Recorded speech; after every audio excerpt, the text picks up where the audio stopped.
Ah, ben, on se rend compte qu'il y a beaucoup de monde qui n'ont pas parlé à des gens, parce que c'est la première fois que vous parlez à quelqu'un. Hein? Là, vous vous rendez compte qu'un tel vient de Sherbrooke, un tel vient d'ailleurs, un tel est de Granby, un tel vient de la Gaspésie. Hein? Faut pas oublier ceux qui viennent de la Gaspésie. La Gaspésie, c'est là d'où vient Jean-Paul. C'est beau, la Gaspésie. Oh, ça faut pas que je touche à ça. OK. À cette heure qu'on a parlé, qu'on on est rempli de joie, qu'on a rencontré des nouvelles personnes, Serge, tu peux t'asseoir. On est... on est dans un monde spécial. Oh, là, c'est drôle, ça vient de changer de... On change de ton un petit peu. On est dans un monde spécial qui vit une insouciance par rapport à la vérité de Dieu, la vérité. On est dans un monde où ce que la plupart des habitants de ce monde-ci suit sa propre voie, où chacun suit sa propre vérité, en ligne sa vie en fonction de sa vérité. Et aujourd'hui, lorsqu'on parle de vérité et qu'on affirme qu'il n'y en a qu'une, c'est vraiment pas populaire. Même que d'affirmer qu'il y a juste une vérité, quelque chose qui est considéré discriminatoire ou bien qui condamne les autres. Parce que si tu dis que tu connais la vérité puis que tu crois en cette vérité-là, ça veut dire que toutes les personnes qui ne croient pas à cette vérité-là que toi tu dis, ben ça implique qu'ils sont dans le tort, finalement. Donc, c'est pas populaire. Hein, on sait qu'il y a ce mouvement de pensée populaire qui infecte notre société, qui apporte cette idée-là qu'il n'existe pas de vérité absolue. Donc, il n'y a pas de vérité absolue.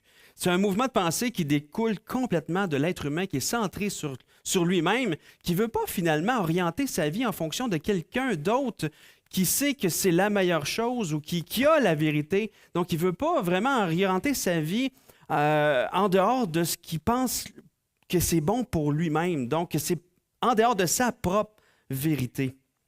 Et ce mouvement de pensée-là, qu'on pense des fois, qui est nouveau, hein, c'est le postmodernisme. Mais c'est pas nouveau. Dès la création, Satan est arrivé et a remis en cause la vérité de la parole de Dieu par rapport à l'arbre de la connaissance du bien et du mal, par exemple. Hein. Dieu n'a-t-il pas réellement dit? Voilà 2000 ans, Pilate a remis en cause la vérité. Il a dit, qu'est-ce que la vérité? Quand Jésus lui a commencé à lui parler de la vérité, il a dit, qu'est-ce que la vérité? Donc, de remettre en cause la vérité. On est dans un monde où la seule vérité absolue qui a le droit d'être dite, c'est qu'il n'y a pas de vérité absolue. Mais dans les faits, le fait de dire qu'il n'y a pas de vérité absolue fait de toi un menteur parce que tu es en train d'affirmer une vérité absolue en disant qu'il n'y a pas de vérité absolue. Ça ne marche pas. Donc, c'est une... Ça, pouf, hein? Des fois, dans ce monde, on peut vivre toutes sortes de tensions, de pressions. Et des fois, on se dit, mais comment je vais tenir ferme dans la vérité? Puis en tant que parents, on le voit. Nos enfants, ils peuvent prendre des mauvaises décisions. Ou bien on voit des enlignements d'enseignement dans les écoles. Ça peut faire peur. Des fois, devant aussi les mauvaises décisions immorales que les gouvernements apportent aussi, que les gouvernements prennent, ou les projets de loi qui encouragent l'immoralité, on peut commencer à promener des regards inquiets. Qu'est-ce qu'on va devenir? Est-ce que je vais être capable de tenir ferme dans la vérité? Et des fois devant toutes les choses qui se passent, on peut être tenté même de détourner le regard de Dieu et de se tourner vers des messies qui peuvent nous sortir de là. Des messies qui ne sont pas Jésus-Christ.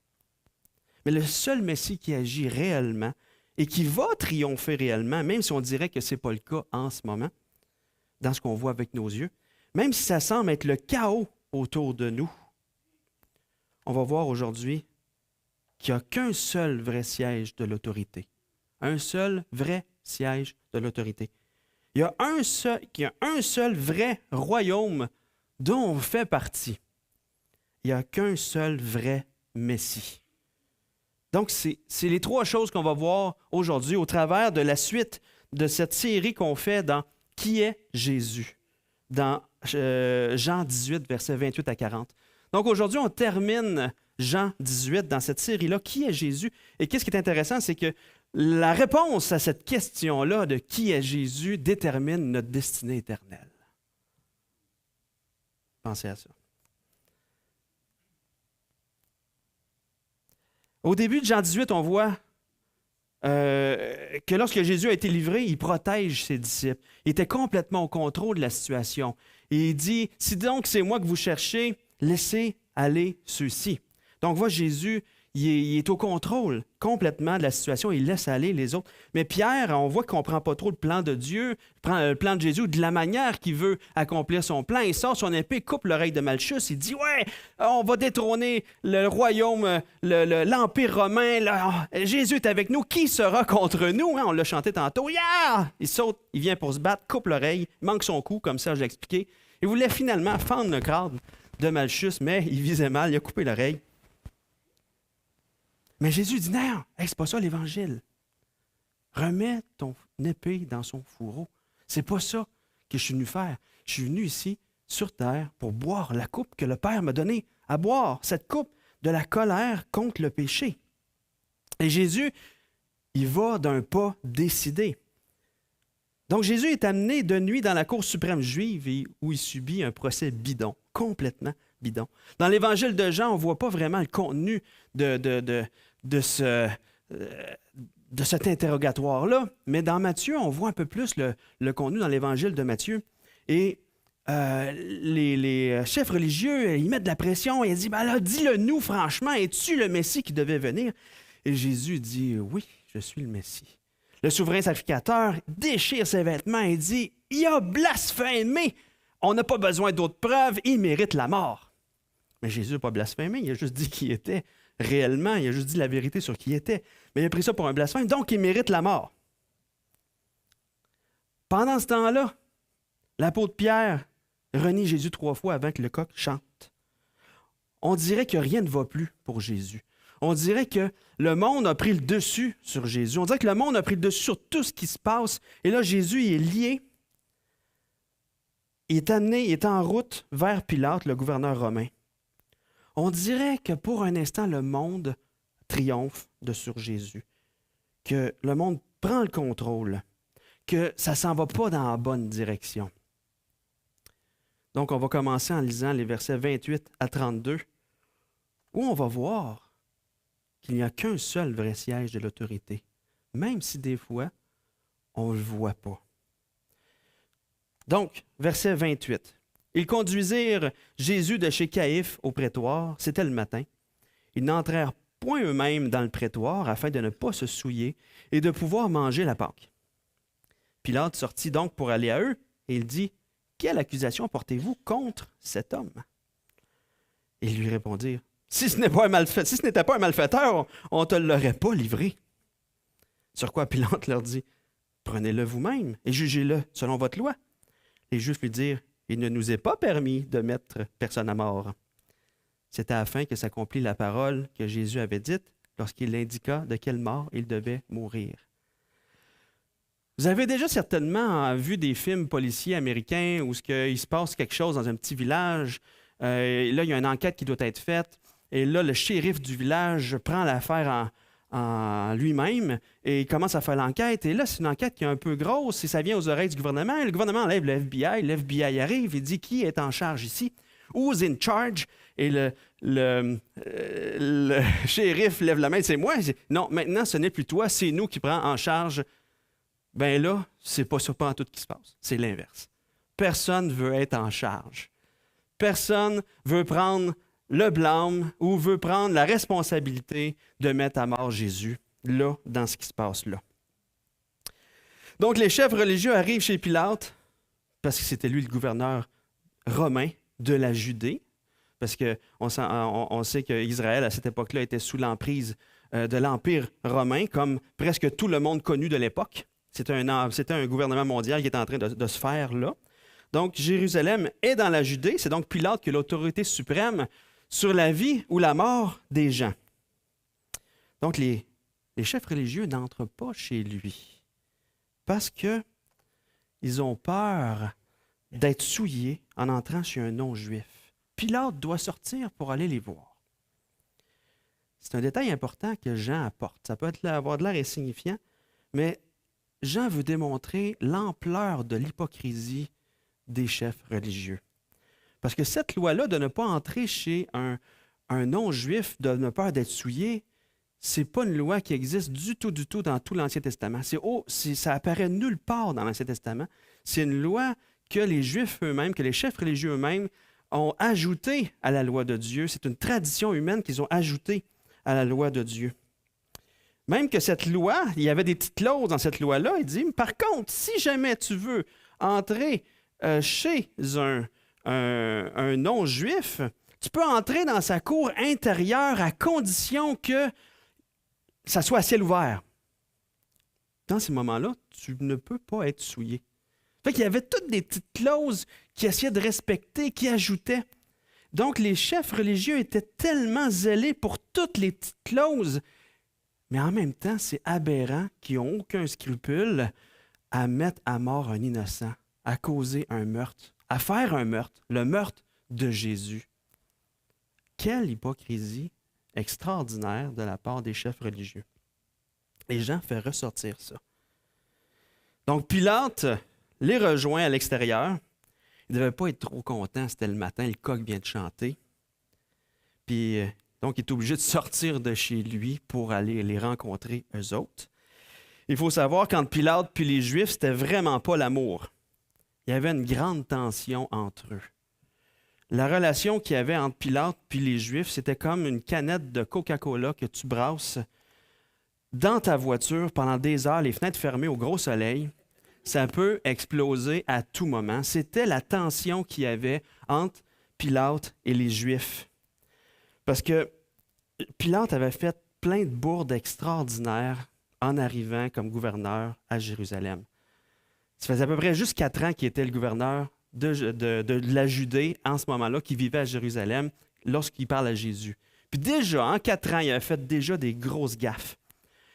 Juste en arrivant, quand il est arrivé, il a fait exprès, il est arrivé avec toute une armée, juste pour réhumilier encore les Juifs qui étaient là, qui le voyaient arriver, pour dire « Nous sommes vos envahisseurs, nous sommes des conquérants. » Il arrive cheveux dans le vent.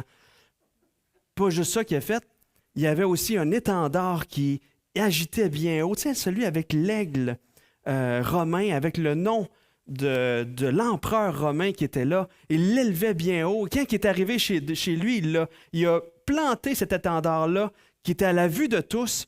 Les Juifs qui étaient là voyaient ça comme un idole et disent « Tu vas nous enlever ça de là. » Et là, il y a des milliers de Juifs qui se sont attroupés devant chez lui.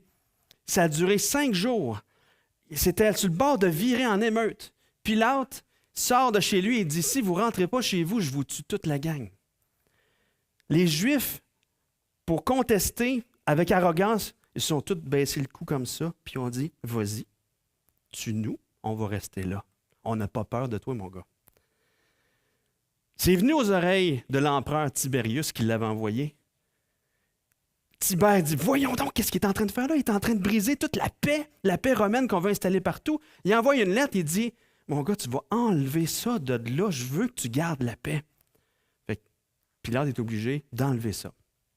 Quelque temps après, Pilate prend de l'or dans le coffre, dans le trésor du temple, et il veut en faire une statue romaine avec.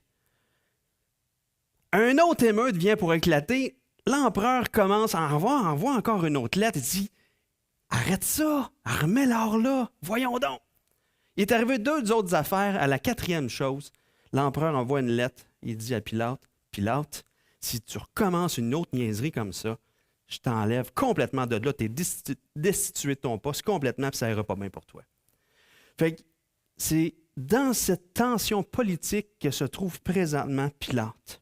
Pilate, il ne faut plus qu'il fasse de niaiserie. Pas une niaiserie. Et là, Pilate voit Jésus arriver lié. Il a dû se dire, ça sent le trouble. Je suis dans... Oh, je ne veux pas perdre mon poste. Donc, Pilate leur demande de quoi il les accuse. Donc, ça, c'est une photo de l'époque de l'empereur Tibérius. Donc, Pilate leur demande de quoi ils accusent Jésus. Les Juifs religieux qui n'aiment pas du tout Pilate, comme on vient de le voir, il leur répond avec arrogance. Si ce n'était pas un malfaiteur, on ne te l'aurait pas livré. Donc, ils ne disent même pas le motif de pourquoi Jésus, il l'apporte. Il l'apporte là. Le motif qu'ils ont, c'est qu'ils blasphèment. Mais Pilate, on n'a rien à faire avec un blasphème juif. Pour lui, ça n'a aucun motif d'être condamné à mort. Mais Pilate, c'est la Pâque. Présentement, c'est la Pâque. Pour les Romains qui sont là, c'est tendu. Parce qu'il y en a du juif au pouce carré. Là. À Jérusalem, c'est rempli de juifs parce que tous les pèlerins de partout se rencontrent à Jérusalem pour la Pâque. Il y en a du juif là. Il y a un climat religieux et politique qui est là extraordinairement fort, qu'il ne faut pas, absolument pas qu'un Romain fasse une gaffe parce que là, il y a des centaines de milliers de Juifs qui sont prêts à se battre. Même les mains nues, ils seraient plus forts que contre les Romains qui sont là. Donc, il ne faut vraiment pas. C'est un peu comme si on regarde Saint-Tite, le village de Saint-Tite, il y a 3500 habitants dans l'année. Mais au Festival Western de Saint-Tite, il y a 600 000 personnes qui sont là. 600 000 personnes par année qui visitent le village de Saint-Tite au Festival Western. C'est un peu qu'est-ce qui se passe là à Jérusalem. C'est pacté de monde, c'est tendu. Pilate ne doit pas faire aucune gaffe. C'est délicat. Alors, Pilate ne pose pas plus de questions. Ben, traitez-le selon votre loi. Allez-vous-en. Prenez vos responsabilités.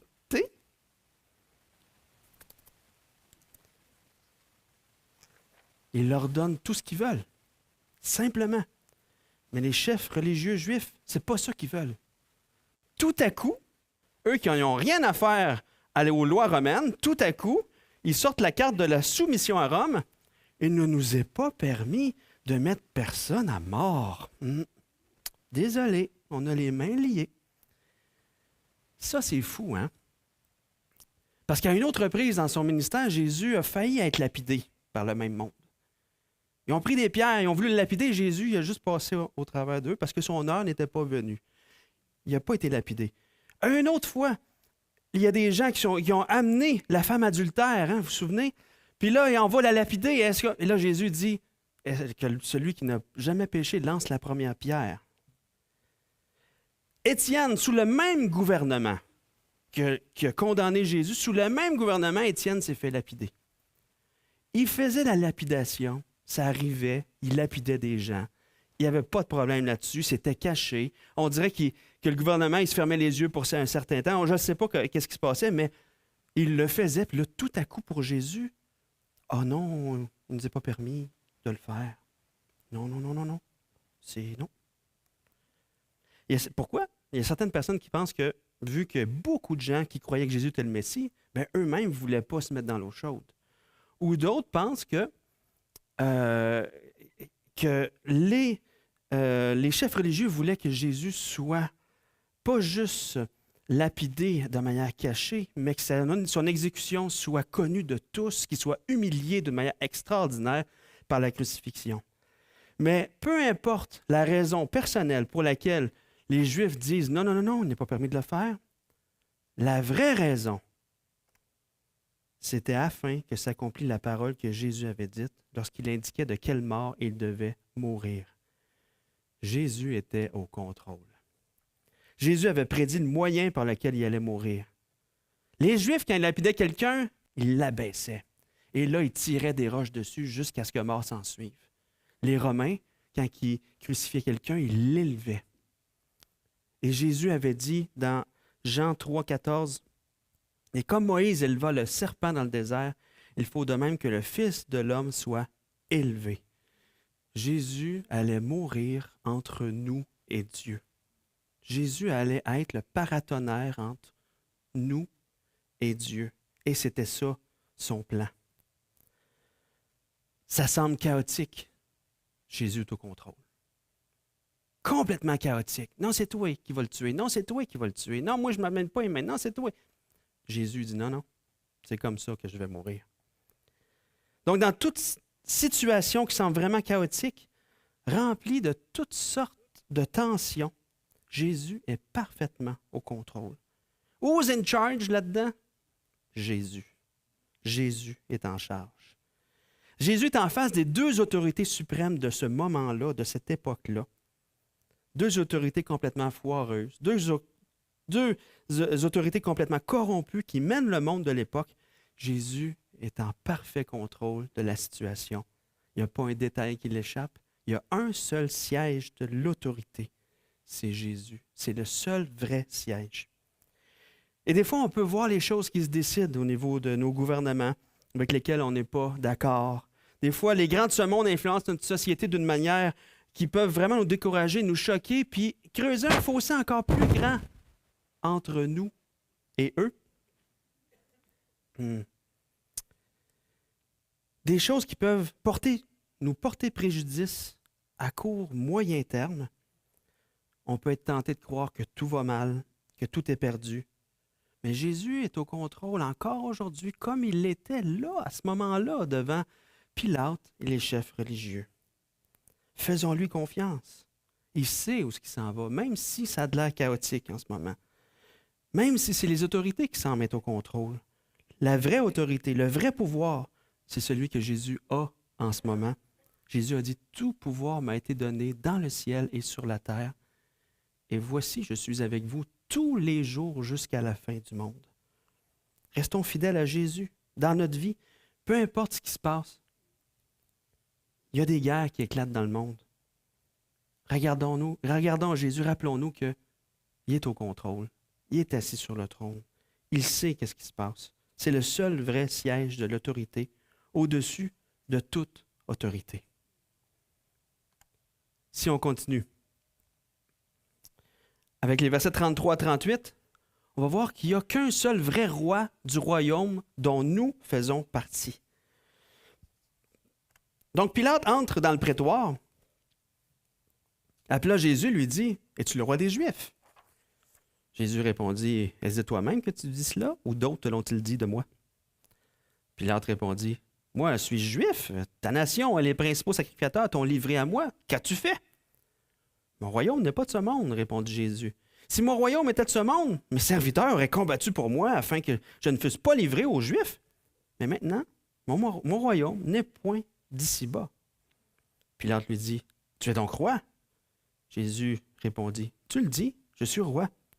Je suis né et je suis venu dans le monde pour rendre témoignage à la vérité. Quiconque est de la vérité, écoute ma voix. » Pilate lui dit, « Qu'est-ce que la vérité? » C'est spécial qu'on voit dans ce passage-là encore que Jésus prend le contrôle. Jésus est l'interrogé qui finalement interroge. Il répond par une question. À la question « Es-tu le roi des Juifs? » Jésus répond par une question, puis c'est Pilate qui répond à la question. Mais au travers de ce dialogue-là, on voit que Jésus veut démontrer que oui, il est roi, mais pas à la manière dont Pilate le pense, pas à la manière dont le peuple le pense, pas à la manière dont la majorité des gens peuvent le penser. Jésus, s'il avait été roi de cette manière-là, que les gens pensent, que les gens croient, il y aurait eu une armée qui serait arrivée pour le défendre, mais non, zéro armée. Jésus n'est pas un roi qui va faire de la politique pour prendre le pouvoir. Non, il n'est pas là. Son royaume n'est pas de ce monde. Il vient d'ailleurs. Donc, sur le plan humain, Pilate n'a pas du tout à craindre pour son poste de gouverneur. Et au verset 37, on voit que Jésus va répondre à la question de Pilate qui lui dit « Qu'est-ce que tu as fait? Qu'as-tu fait? » Jésus va lui dire « Qu'est-ce qu'il a fait? Je suis né, je suis venu dans le monde pour rendre témoignage à la vérité. » C'est ça que Jésus a fait. Jésus est roi du royaume céleste. Il est venu dans le monde pour rendre témoignage à la vérité. La vérité, c'est un caractéristique, un attribut de qui est Dieu. Dieu est la vérité. Le Père est la vérité. Jésus est la vérité. Il est Dieu. Jésus est le chemin, la vérité et la vie. Jésus est venu pour rendre témoignage de la personne de Dieu. Cette personne qui a été offensée par le péché de l'humanité. Cette personne qui est juste et qui ne prend pas le coupable pour un innocent. Cette personne qui a tout le droit légitime de déverser toute sa colère contre le péché et contre celui qui est infecté par le péché, c'est-à-dire nous tous. Jésus rend témoignage à cette personne qui nous a tellement aimés, qui ne veut pas qu'on subisse sa colère, mais qu'on soit réconcilié avec lui. Et le seul moyen qu'on a d'être réconcilié avec lui, c'est Jésus qui est là devant Pilate, qui rend témoignage de cet amour de Dieu pour l'humanité. Jésus se livre pour être crucifié, pour payer la dette de nos péchés. Jésus, de cette manière-là, il rend témoignage à la vérité de Dieu, la vérité sur l'amour de Dieu, la justice de Dieu qui vient s'accomplir dans son sacrifice qui s'en vient. Et Jésus dit, quiconque a de la vérité, écoute ma voix. Et si aujourd'hui, tu n'es pas un enfant de Dieu, si aujourd'hui, tu n'es pas encore réconcilié avec Dieu et que tu entends la voix de Jésus en ce moment qui dit, j'ai donné aussi ma vie pour toi. Accepte mon cadeau, le pardon de tes péchés. Fais pas juste entendre sa voix aujourd'hui, écoute sa voix. Reconnais qu'il n'y a pas d'autre moyen. Jésus dit, je suis le chemin, la vérité et la vie. Nul ne vient au Père que par moi. Jésus dit la vérité, il est la vérité, et c'est le seul chemin pour accéder au Père. Donc tu peux demander pardon à Dieu pour tes péchés, d'abandonner cette vie sans lui, de placer ta foi, ta confiance dans le fait, dans tout ce qu'il a fait sur la croix pour le pardon de tes péchés. Et tu vas faire toi aussi partie de son royaume. Jésus t'interpelle aujourd'hui. Fais-lui confiance. Fais-lui confiance. Jésus est en train d'interpeller Pilate à ce moment-là aussi. Mais sa réponse a été, qu'est-ce que la vérité? Combien de fois on présente l'Évangile à des gens puis ils disent, mais c'est une vérité qui est bonne pour toi. Moi, j'ai ma vérité. Ça revient à la même réponse. Qu'est-ce que la vérité? Pilate est en train de rabaisser la vérité que Jésus, la vérité de Jésus, à plein d'autres vérités, qui est aussi bonne que d'autres vérités. Ça enlève qu'est-ce que c'est que la vérité. Il a fait son choix, Pilate, et il est sorti. Nous tous qui avons cru en Jésus-Christ, on fait partie de son royaume qui n'est pas de ce monde aussi. Et aussi, on est appelé à rendre témoignage à la vérité aussi. Parce que dans ce monde qui semble chaotique, rappelons-nous qu'il y a un seul vrai royaume dont on fait maintenant partie. On fait partie du royaume de la vérité. On peut rendre témoignage à la vérité, peu importe ce qui se passe autour de nous. Des fois, on peut subir des pressions au travail. Par exemple, vous avez certainement déjà vu ça, une gang de personnes qui s'acharnent sur la même personne. Et là, tu te dis, mais là, le Seigneur te donne de la compassion pour cette personne-là. Et toi, tu as le goût d'être là, mais tu subis la pression que si tu es avec cette personne-là, toi aussi, tu vas subir l'injustice des autres.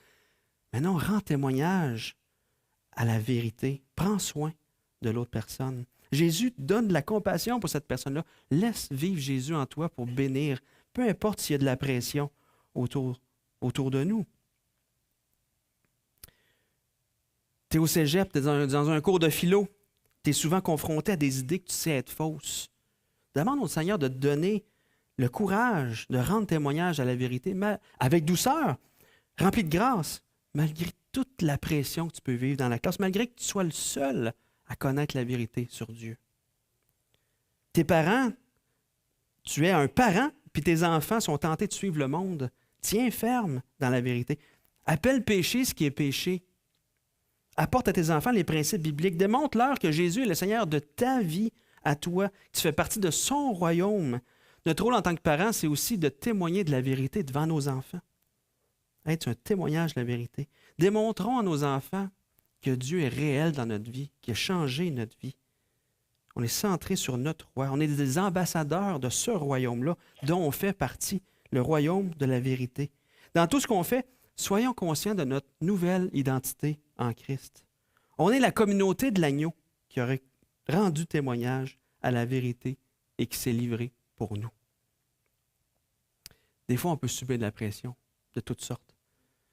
Mais on fait partie du royaume. Jésus, ce royaume, ce seul vrai royaume-là, sujet du seul vrai roi. Si on continue, des fois, tout semble être dans le chaos, tout semble être le chaos, mais il n'y a qu'un seul vrai Messie. Après avoir dit cela, il sortit de nouveau pour aller vers les Juifs et leur dit, « Je ne trouve aucun crime en lui.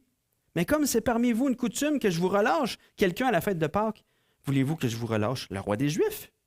Alors, de nouveau, tous s'écrièrent, non, pas lui, mais Barabbas. Or, Barabbas était un brigand. Donc, on se souvient que politiquement parlant, il est très avantageux pour Pilate qu'il ne prenne pas la décision de condamner Jésus. Donc, il remet la responsabilité, sur le choix. Comment? Je vais me faire électrocuter, là, c'est moi là, qui ai libéré Barabbas. Donc, il donne la responsabilité au peuple de choisir, de prendre la décision. Peut-être qu'il se dit, ils vont le libérer. Quelques jours avant, ils l'ont acclamé quand il rentrait à Jérusalem. Mais les autres, dans leur tête, c'est on acclame notre roi qui va nous libérer de l'emprise des Romains. Ils s'attendaient à ce type de roi-là. Mais là, Jésus apparaît devant le peuple, lié, il n'offre aucune résistance. Il n'y a rien en lui qui détermine, qui démontre qu'il va se battre. C'est vraiment pas l'image du Messie qu'on a. Vraiment pas. Et l'autre, brigand, Barabbas, il est très connu. En plus, on voit dans les autres évangiles que c'est un meurtrier. Il a fait un meurtre en essayant, dans une tentative de renverser le gouvernement. Oh, intéressant. Là, c'est plus un Messie à notre image. Là, c'est plus un Messie qu'on pense qu'il va nous sauver, comme les juges dans l'Ancien Testament, où on crie à Dieu et le Dieu envoie quelqu'un, un fameux personnage, Joe les bras forts de la Gaspésie, qui arrive nous sauver. C'est Barabbas. Oui, on voit dans les autres évangiles que les chefs religieux réussissent à convaincre le peuple de choisir Barabbas, mais en même temps, c'était facile de choisir. Il a déjà essayé. Il peut essayer encore, puis réussir cette fois-ci. Ils se sont tournés vers un autre Messie. Un Messie selon leur cœur. Ah, mais l'affaire là-dedans, c'est qu'il avait tout pour être condamné. Il avait fait un meurtre, il avait essayé de renverser le gouvernement, il avait tout fait. Il devait être crucifié. Mais c'est Jésus qui a été choisi. Jésus est au contrôle. C'est son plan, c'est ça qu'il voulait faire. Il voulait se rendre là. Mais l'affaire, c'est que le peuple a choisi Barabbas. Et c'est intéressant que le mot Barabbas, son nom veut dire « fils d'un père ». Mais Jésus était le fils du Père. Ils ont choisi le fils d'un père, un Messie humain, au lieu du Messie que Dieu allait envoyer. Et c'est intéressant, j'envoie toujours mon message à tous les anciens quand je prêche, puis un des anciens m'a envoyé de quoi? Il dit, c'est intéressant parce que Jésus est venu pas juste pour mettre un plaster. L'Empire romain, c'est juste une conséquence du péché. Jésus est venu aller à la source du péché en donnant sa vie. Une délivrance bien plus grande que seulement délivrer le peuple d'Israël contre les Romains. Pour enlever cette roue qui tourne là on marche selon nos propres voies, on tombe dans l'idolâtrie. Et là, Dieu nous envoie un autre libérateur. On suit un instant, on retombe, on se fait encore punir. Jésus est venu enlever le péché qui mène là. Bien mieux, tout un Messie. Donc Jésus est le seul Messie qui pouvait libérer le pécheur. Il voulait enlever la source du mal. C'est pour ça qu'il s'est livré pour nous.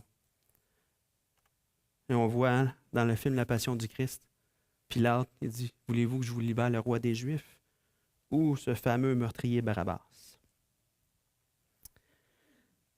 Des fois, dans ce monde chaotique, il se passe des choses qu'on n'aime pas. Ne perdons pas de vue que le seul vrai Messie, c'est Jésus. C'est lui qui peut faire la différence. Des fois, si on perd de vue que c'est seulement Jésus, le Messie, c'est seulement lui qui peut faire la différence, bien, on peut risquer de dévier dans notre mission. Juste un exemple. Il y a plein de mouvements de justice sociale qui s'appliquent à la justice sociale pour échanger. Leur objectif, c'est changeons le tissu social. Faisons devenir une culture, influençons pour être une culture qui va mieux. Donc, ils vont s'appliquer ils vont mettre tous les efforts à apporter toutes sortes d'aides pour apporter des changements qui fait que le monde est plus sécuritaire, que les pauvres sont bien pris soin, que les gens s'entraident. Ce sont toutes des bonnes choses, mais dans le fond, si le vrai Messie n'est pas présenté, c'est juste un plaster sur une plaie ouverte qu'on met. Pour changer une société, Oui, faisons le bien. De toute façon, les chrétiens vont chercher à faire le bien. Dieu change notre cœur et on veut faire le bien. Donc, on cherche à faire le bien. Mais pour que ça ait un impact durable sur la vie des gens, pour que ça contribue à un changement, à changer une société, présentons-leur le vrai Messie au travers de cette aide-là. On n'est pas le Messie. Sinon, ça fait juste démontrer que nous sommes le Messie. On est là, on aide, mais on présente le Messie. Le Messie qui nous a libérés, qui peut libérer eux aussi. On leur fait du bien parce que Jésus a transformé notre cœur. Donc, présentons Jésus qui peut les libérer aussi et transformer aussi leur cœur. Jésus est le seul Messie qui apporte un changement. Il apporte une espérance vivante. Il change une société. Donc, n'oublions pas que Jésus est le seul Messie. Ce n'est pas nous. Ce n'est pas un parti politique. Ce n'est pas une philosophie quelconque. C'est Jésus. Jésus qui transforme les cœurs. Donc, dans cette société chaotique qui rejette la vérité, continuons de rendre témoignage à la vérité en présentant Jésus par nos actions. Nos paroles, nos actions découlent d'un cœur transformé par notre vrai Messie. Donc, je résume, même si parfois tout semble être chaotique, il y a un seul vrai siège de l'autorité, c'est Jésus. Il y a un seul vrai roi du royaume dont on fait partie, c'est Jésus. Et Jésus, il n'y a qu'un seul vrai Messie, c'est Jésus. Brillons par la vérité, malgré la pression qu'on peut subir. Jésus, il n'y a personne qui va arriver devant Dieu puis dire « Ah ben moi je croyais que la vérité c'était ça. » Puis que Jésus va dire « Ah ben je vais m'ajuster à ta vérité. » Non.